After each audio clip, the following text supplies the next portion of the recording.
If people are not happy with me, then don't vote for me. Then you're looking for trouble. Let's try to discuss lawlessness. This is the chaos. Where are the health inspectors in the city? We need people like General Nje. Yes. So create a presentation.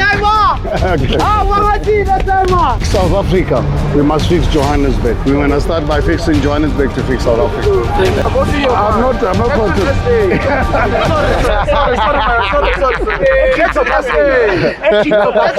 We are going to fix the city. We're going to take it back.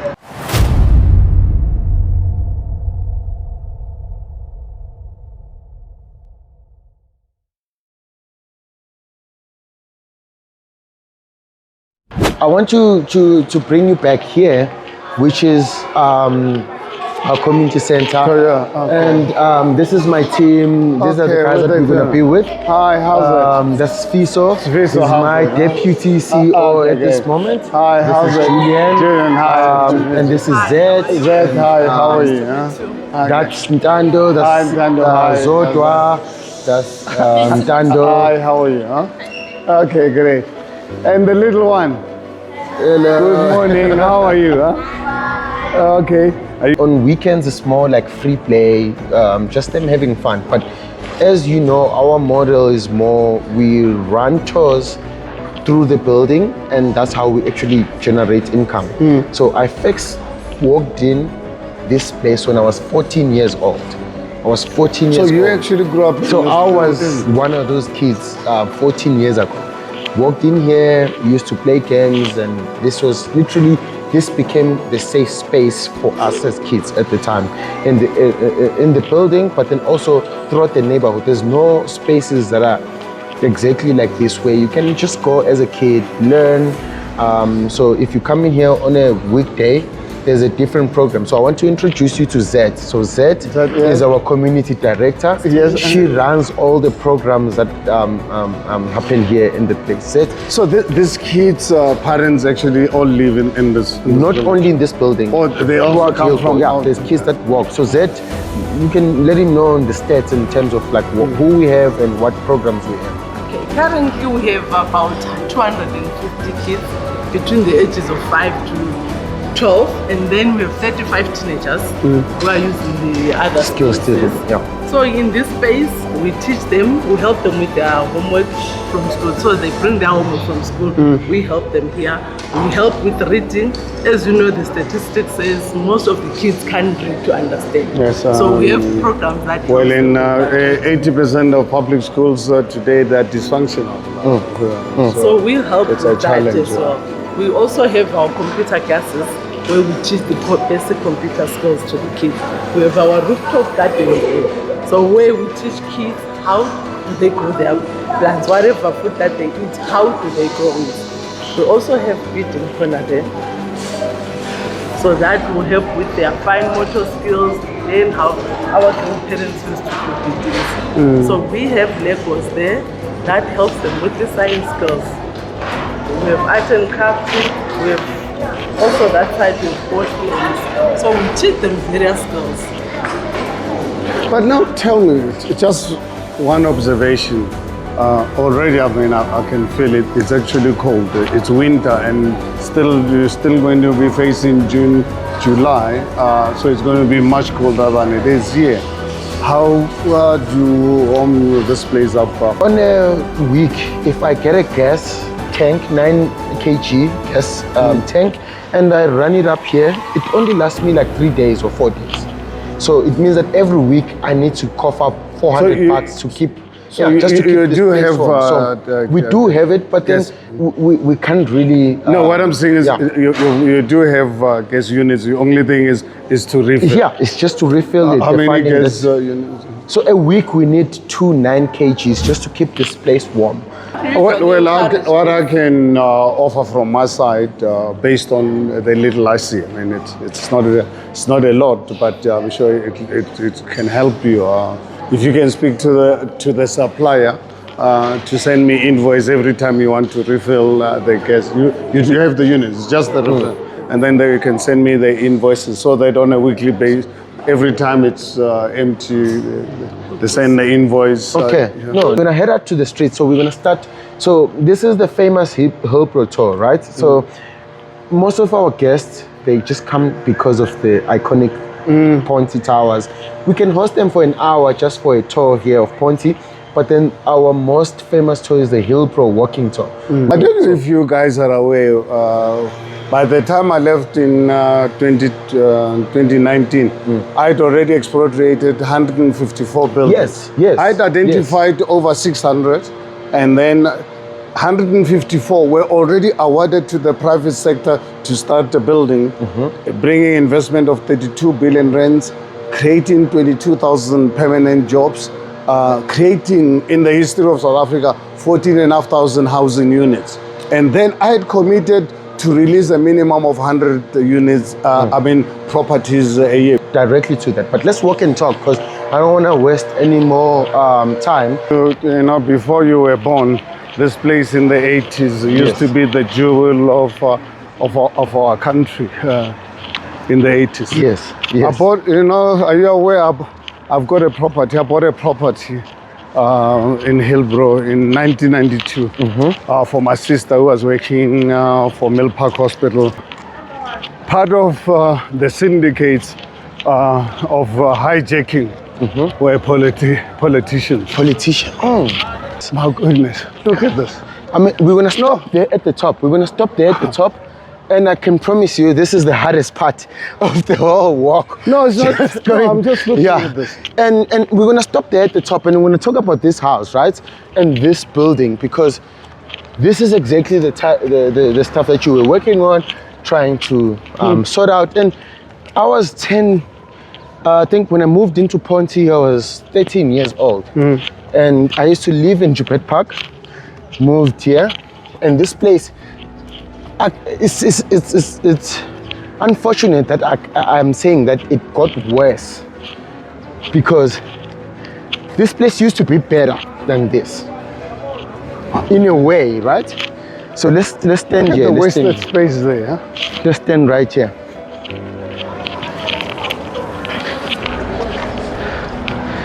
So Sandringham House. Maybe approximately 100 to 200 people that live there right now. Families, young kids. These kids walk from here to Dlala Nje every day just to get, you know, a basic education or anything of that sort. People live here. I've seen this place catch fire. I don't know how many times during my time growing up. Yeah. This one is a special case, right?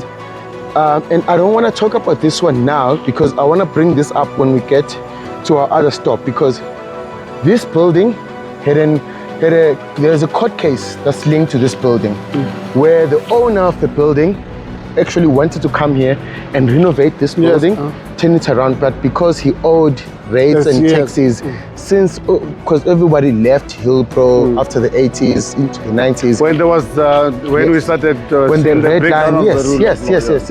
So then they left this place, and the guy actually literally wanted to come here and do something about this building, but then the city sort of stopped him from doing that. So I will bring this up later on, but occasionally there's an ambulance out here because the structure collapsed or somebody got robbed, and kids, there's fires that go up and down, there's crime. Like right now, if something would happen to me as I'm walking down this place, somebody robs me, runs in there, and the police are standing right there. Police are not gonna go inside there because this is so you've got how many people living in here? It's approximately 100 to 200 people that live there. What do you think? What do you think is the solution? What can we do about this hijack building? Because they are, in most cases, the issue that lies within the city, because there's no rule of law, there's no accountability, no one looks after the people. And on top of that, trust me, out of those people that live here, out of those families, somebody's still paying rent to someone. Yes, no. What do you think about that? Well, I can tell you the reason why I was so determined and really very angry, and I think sometimes South Africans don't understand why I'm so angry, because in most of these buildings, you find people paying up to 2,000 rand just for a bed. Yes. And divided by curtain, and with no electricity, with no water, with no ablution facilities. And people come in, they don't know who they're paying money to. You have criminal syndicates coming to collect money from them every month. And then you have what they call so-called lawyers for human rights and NGOs with young kids being expected to live in situations like this. So South African Human Rights Commission, I honestly don't understand why as a country within our constitution we have this institution called the South African Human Rights Commission, and then you let people live under this condition. Yes. What are they created for? Were they not? What is this? You are mayor, let's say you are mayor again of Joburg. What's the strategy to try and turn this around? Well, I can tell you the strategy, fortunate enough this time around, when I'm elected next year, I don't have to start from scratch. Because remember last time, yes, when I took over in August 2016, ANC did everything possible to collapse my government, but I pushed on. By 2017, 2018, I passed through council a policy called the Inner City Rejuvenation Plan. Every month, every 3 months, I used to meet with property developers. Yes. I used to attend those meetings. Yes, those meetings. So it'll be this time. I present. Firstly, I start with them giving me their issues, and then next time we come back and give them solution. It's for that reason I managed to expropriate the buildings, because buildings where we could not find the owners, then the law allowed us as a city to expropriate them without compensation, because they owe the city a lot of money and we couldn't find the owners. And where we could find the owners like this one here, we then obviously negotiate with the owner, we give it back. I think in the period I was the mayor, we gave back about 44 buildings, where we then make arrangements with them at a later stage to really pay whatever they owe in the city. But on condition that they commit to do something to renovate the property. So that policy, fortunate enough, it's passed by council. When I left, they just put it aside. So I don't have to start going through the whole process of that policy. That policy is a legal policy of the city of Johannesburg, and provide employment to some of the people who were the residents of this, particularly, but exclusively South Africans. So because obviously I think for me was for South Africans first. Yes. So that is how on a short-term basis, while one day through changing of our constitution, because our constitution, as much as we can say, is the best in the world, but I'm telling you, it's far from being the best. Just the area. Let's compare the block that we were just on and to this block. And then I also want you to look at the same thing as we go to other blocks. And look at the Itemba. This is the Itemba, guys. There's another organization called Lekhaya La Rona. And I'm sure you've heard about it during the time, because they started around 2016, 2017. And this is the private sector that's literally taking matters into their own hands. But just maybe let me not speak for you. What do you think is different from this block compared to the other block?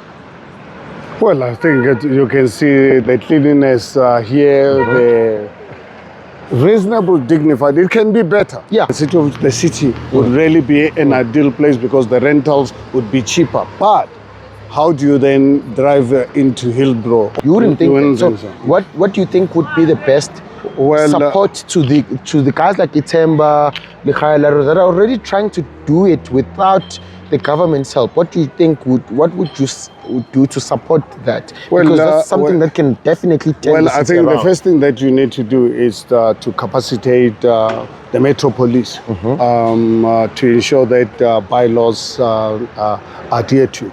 There's some laws that actually block private sector from trying to make, things better in those blocks. No, but okay. Why, when I was the mayor through the Inner City Rejuvenation Plan, there was nothing stopping them? I would create a presentation. Thank you. Thank you so much.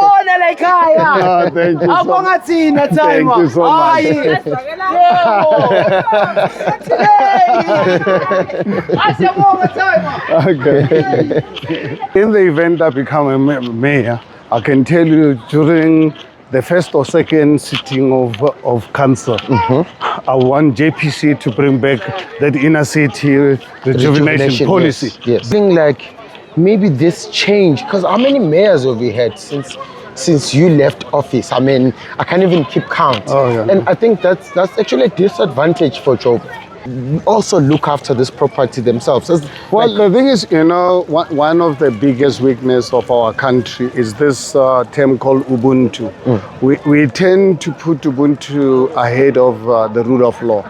This is where we used to come for like sports or anything that's sort of fun, right? But parks are getting more taken over by adults for non-recreational. In fact, if you look at the parks in the yeah. city of Johannesburg, majority of them by far are used by drug peddlers yes. and force of the country. But also the rule of law is not really being, like enforced, to be honest. Like, why is that? This is a very important part of, especially in a city, this is quite important because growing up in Hillbrow, the only space I had to play is the corridors that you have from when you leave your apartment and you're going to the elevators or the stairs. That's all the space you have. And this becomes literally the only space that you want to utilize.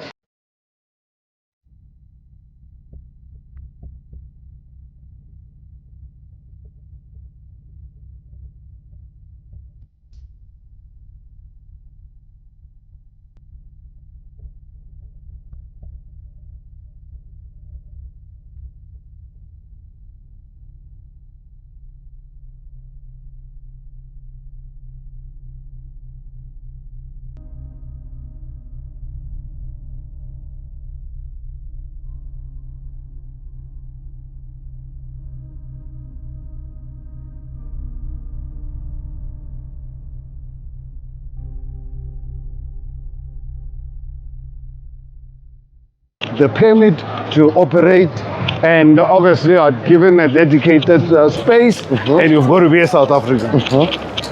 Of course. That one is non-negotiable for me.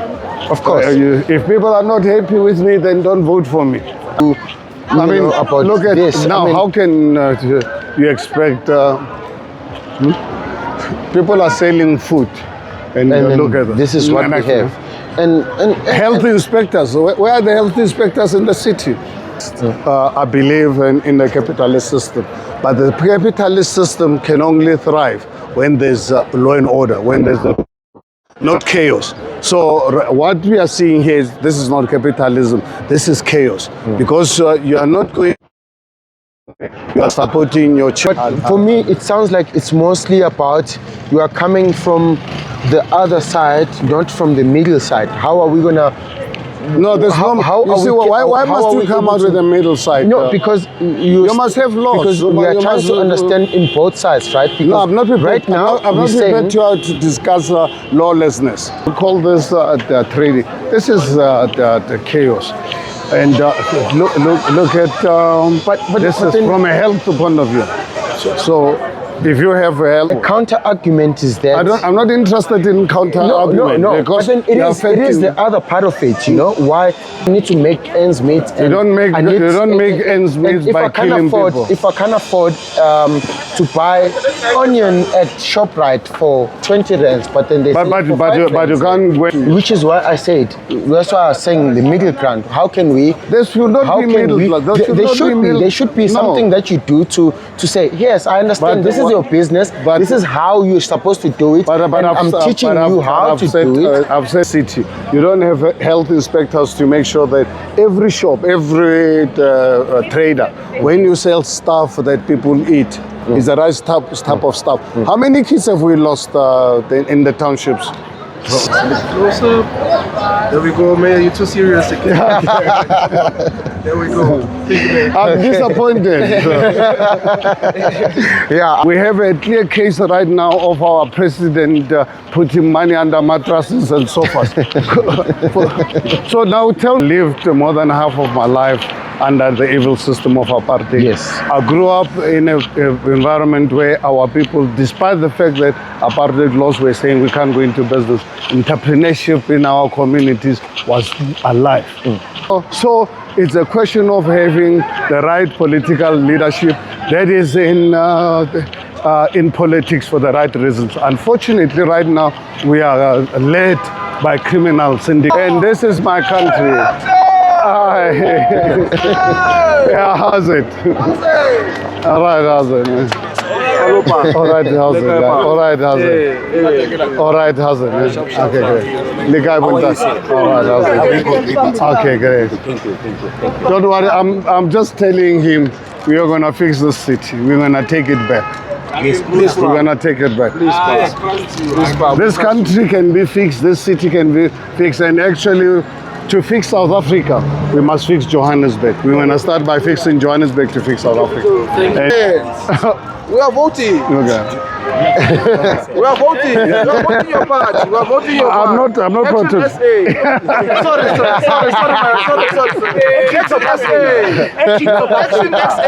ActionSA. We are voting. Okay. For me, I'm saying is you can vote for any political party you feel comfortable, as long as you don't vote for the current government that has really failed us for the last 32 years. Thank you, sir. And ActionSA.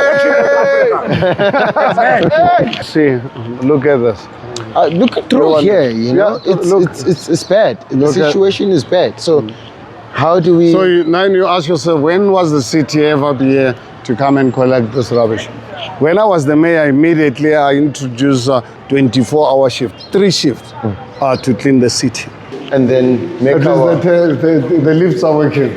The lifts are working. I mean, it's not every building that you walk into in Hillbrow and the lifts are working, but real history than any other random building right in Hillbrow, because it's an iconic structure. Yeah, so it had more, like it had more eyes on it other than just another regular building. And it's managed to turn around.